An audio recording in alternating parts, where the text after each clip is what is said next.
Assalamualaikum warahmatullahi wabarakatuh.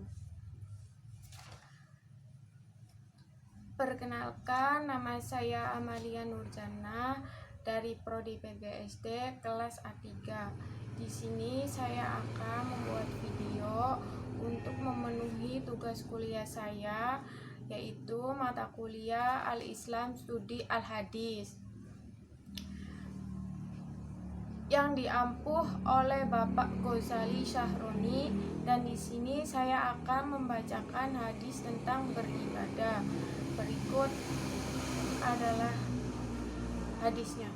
Bismillahirrahmanirrahim. Ad-duhahu huwal jibadah. Artinya adalah doa itu adalah ibadah. Hadis riwayat Tirmizi. Penjelasan dari hadis beribadah.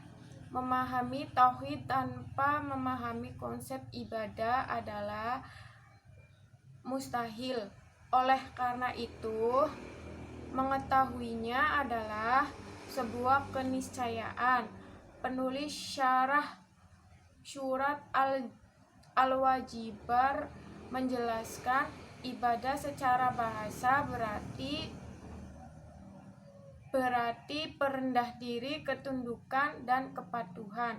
Adapun secara istilah syariat, para ulama memberikan beberapa definisi yang beraneka ragam. Di antara definisi beberapa terbaik dan terlengkap adalah yang disampaikan oleh Syahinul Islam Ibnu Taimiyah. Beliau rahimatumullah mengatakan, ibadah adalah suatu istilah yang mencakup segala sesuatu yang dicintai oleh Allah dan diridhoinya, baik berupa perkataan maupun perbuatan yang tersembunyi, batin, atau yang nampak, yaitu lahir. Maka sholat, zakat, puasa, ibadah, haji, berbicara jujur, menunaikan amanah, berbakti kepada orang tua, menyambung tali kekerabatan, menempati janji, memerintahkan yang ma'ruf, melarang dari yang mungkar, berjihad melawan orang-orang kafir dan munafik, berbuat baik kepada tetangga, anak yatim, orang miskin, ibnu sabil, orang yang kehabisan bekal di perjalanan, berbuat baik kepada orang ataupun hewan yang dijadikan sebagai pekerjaan, memanjatkan doa, berzikir, membaca Al-Quran, dan lain sebagainya adalah termasuk bagian dari ibadah. Begitu pula rasa cinta kepada Allah dan Rasul-Nya, takut kepada Allah. Ibadah kembali taat kepadanya hanya untuknya, bersabar terhadap keputusan takdirnya, bersyukur atas nikmat-nikmatnya, merasa diridhoi terhadap qada atau takdirnya, tawakal kepadanya, mengharapkan rahmatnya, kasih sayangnya, merasa takut darinya, dari siksaannya, dan lain sebagainya. Itu juga termasuk bagian dari ibadah. Dari keterangan di atas, kita bisa membagi ibadah menjadi 3 bagian, yaitu sebagai berikut. Yang pertama yaitu ibadah secara hati, yang kedua ibadah secara lisan, yang ketiga ibadah secara anggota badan. Yang pertama yaitu ibadah dalam ibadah hati, ada perkara-perkara yang hukumnya wajib, ada yang sunnah, ada yang mubah, dan ada pula yang makruh dan haram. Yang kedua yaitu ibadah secara lisan. Dalam lisan juga demikian, ada yang wajib, sunnah, mubah, makruh, dan haram.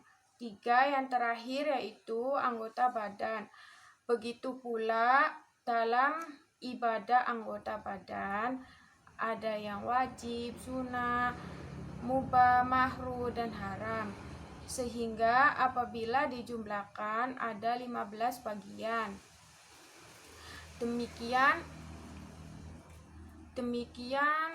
kurang lebih kandungan keterangan Ibnul Qayyim yang dinukil oleh Syahir Abdurrahman bin Hasan dalam Fathul Majid, yaitu ta'abud dan muta'abbadi. Syah Muhammad bin Syahih Al-Utsaimin rahimatumullah di dalam kitabnya yang sangat bagus berjudul Al-Qaul Al-Mufid menjelaskan bahwa istilah ibadah bisa dimaksudkan untuk memahami salah satu di antara 2 perkara, yaitu sebagai berikut.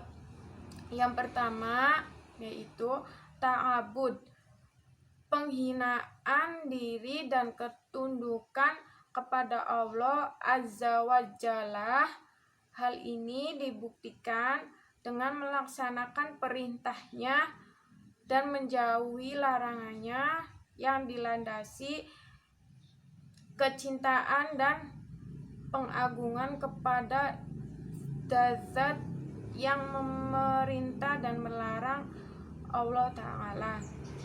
Yang kedua yaitu muta'abbad bihi, yaitu sarana yang digunakan dalam menyembah Allah.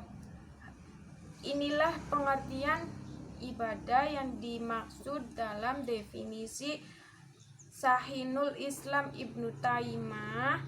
Ibadah adalah suatu Islam yang mencakup segala sesuatu yang dicintai Allah dan diridhoinya, baik berupa perkataan maupun perbuatan, baik yang tersembunyi, batin maupun yang tampak lahir. Sekian presentasi yang saya dapat sampaikan. Apabila ada kata yang tidak berkenan di hati, maka saya mohon maaf. Wabillahi taufik walhidayah. Wassalamualaikum warahmatullahi wabarakatuh.